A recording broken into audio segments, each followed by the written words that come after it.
Di sini saya akan melanjutkan ke DNS server ya. Nah, saya masuk dulu. Untuk instalasinya kita pertama harus menyiapkan CD2 dulu ya. Nah, di sini CD2 sudah terpasang ya dan sudah aktif. Abaikan, kita cancel kalau sudah terpasang. Silakan ketik apt min-get install. Nama paketnya adalah bin9. Langsung kita enter.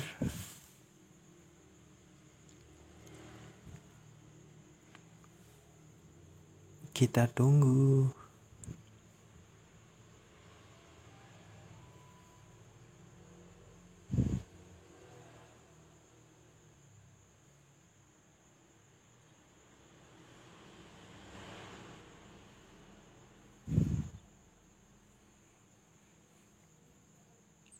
Di sini hampir selesai ya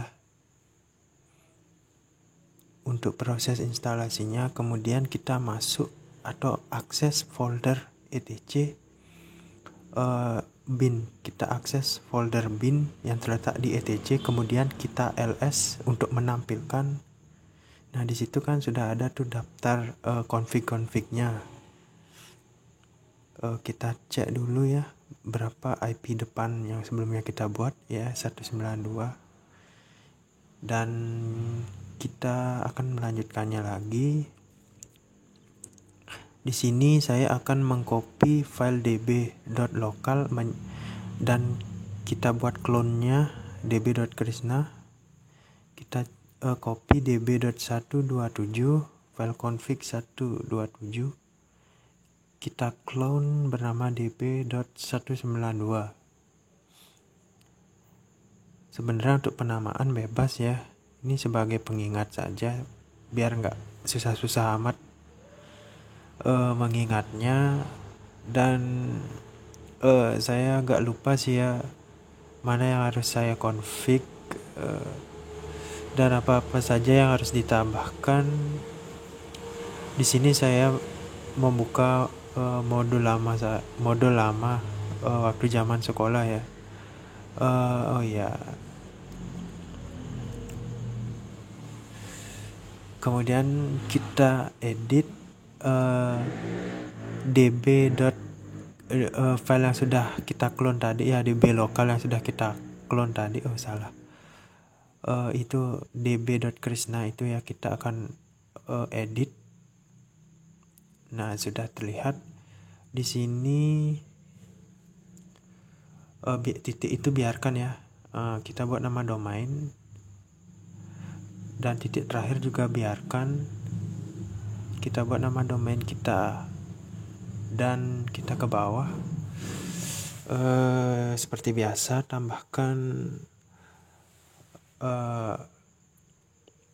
nama domainnya, dan kita berikan alamat server dari domain yang akan kita buat. Ini opsional ya untuk www jika kita menerapkannya pada web server dengan alamat yang sama. Kemudian karena kita akan menginstal FTP juga nantinya, kita tambahkan juga biar alamat domain ini bisa diakses menggunakan misalnya krishna.com gitu, bukan menggunakan IP lagi. Seperti itu penjelasannya. Kita simpan konfigurasi, kita list lagi, terus kita edit db.192. Nah, lakukan hal yang sama. Di sini saya agak lupa juga ya bagaimana config-nya. Jadi saya melihat-lihat dulu. Hampir sama ya. Di sini kita menuliskan nama domain kita.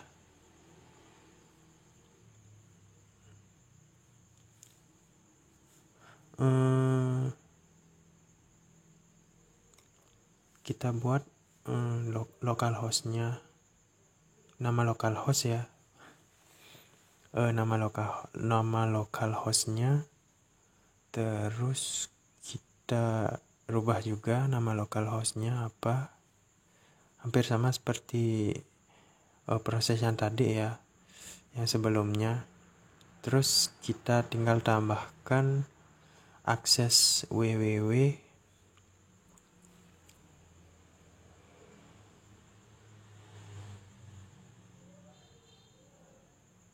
ns, hampir sama, jangan lupakan titik ya, biarkan titik yang di terakhir. FTP juga kita tambahkan.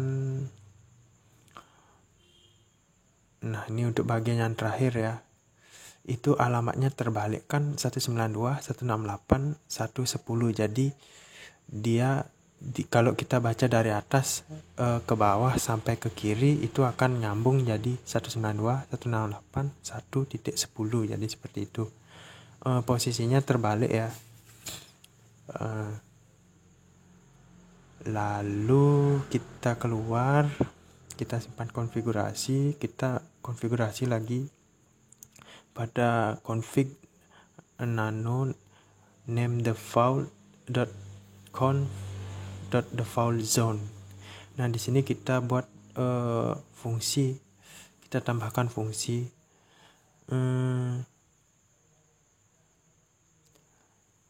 kita samakan dengan fungsi-fungsi yang sebelumnya, cuma kita mengganti value-nya saja.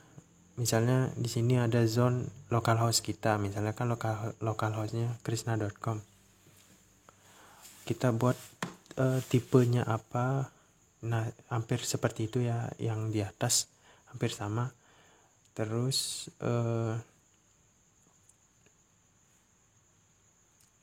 untuk file konfigurasinya yang tadi kita buat atau kita copy tadi itu terletak di mana. Di sini namanya sudah sesuai ya. Untuk yang kedua, zone yang kedua yaitu untuk alamat IP-nya atau apa ya, IP dari domainnya masih sama, tab master zone 192 kita samakan ya seperti yang di atas itu. Kan di sana ada 0.inaddr.arpa, kita gunakan juga format itu. Lalu kita tulis kita ketik ya.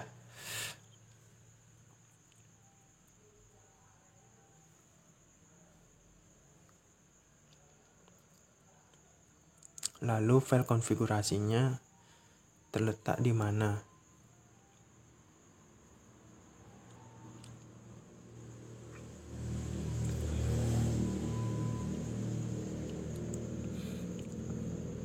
db.192. Lalu kita simpan.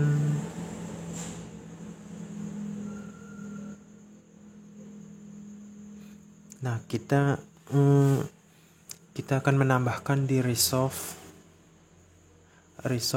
dan hostnya.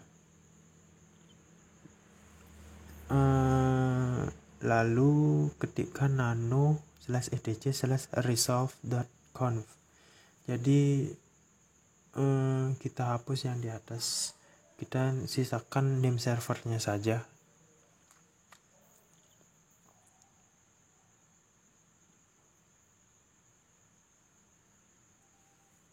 Kita simpan konfigurasinya ya teman-teman.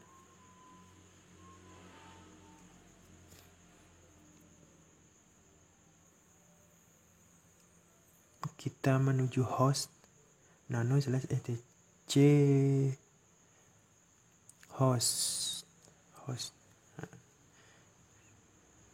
Kita ganti nama servernya itu yang sudah kita buat tadi, yaitu krishna.com. Sudah. Kemudian kita restart konfigurasinya ya teman-teman.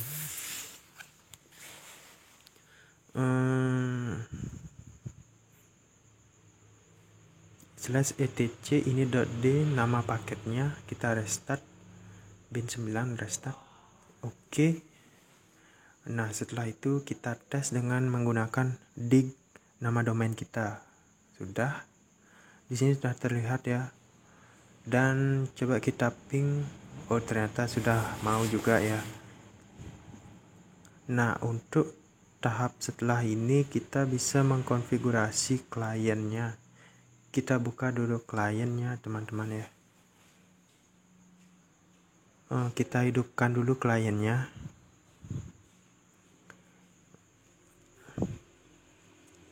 Kita masuk dulu ke kliennya.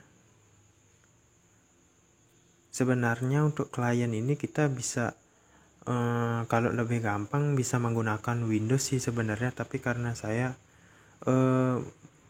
karena Windows memang terlalu banyak memakan memori pada saat dijadikan virtual ya, saya menggunakan Debian ya.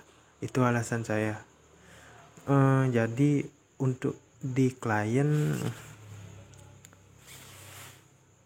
kita tes dulu ya apakah masih berjalan. Masih ya. Dan kita buka terminalnya. Terus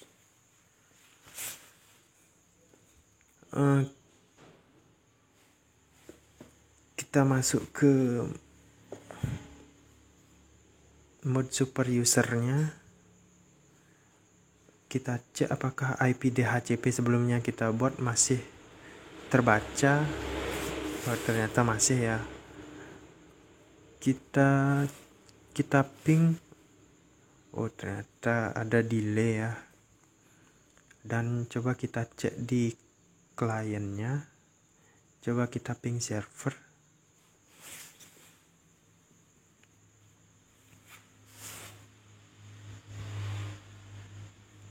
Dan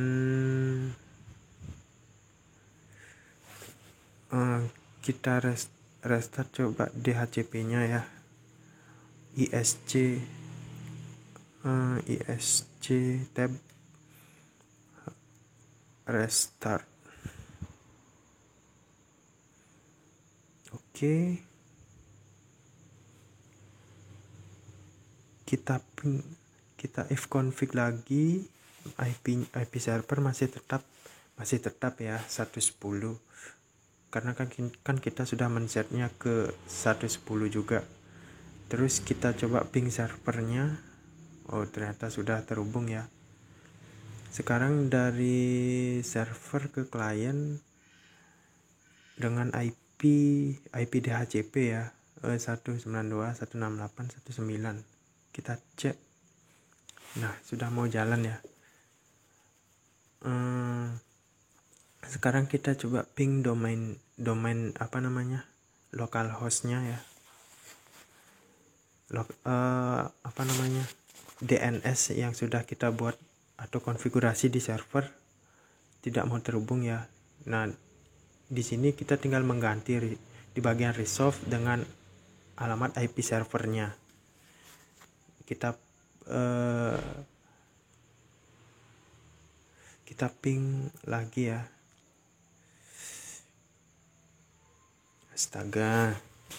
Oke, maaf. Kurang konsentrasi ya. Jadi ping 110 masih bisa. Kita ping DNS-nya. Oh, ternyata sudah mau jalan ya, teman-teman. Jadi kalau menggunakan Windows lebih gampang lagi sih sebenarnya ya. Kita tinggal opt-in saja. Kalau menggunakan host Linux apapun itu pasti ya harus sering-sering config sering-sering config di file konfigurasi aja sih. Itu kuncinya. Jadi sekian video dari saya. Terima kasih.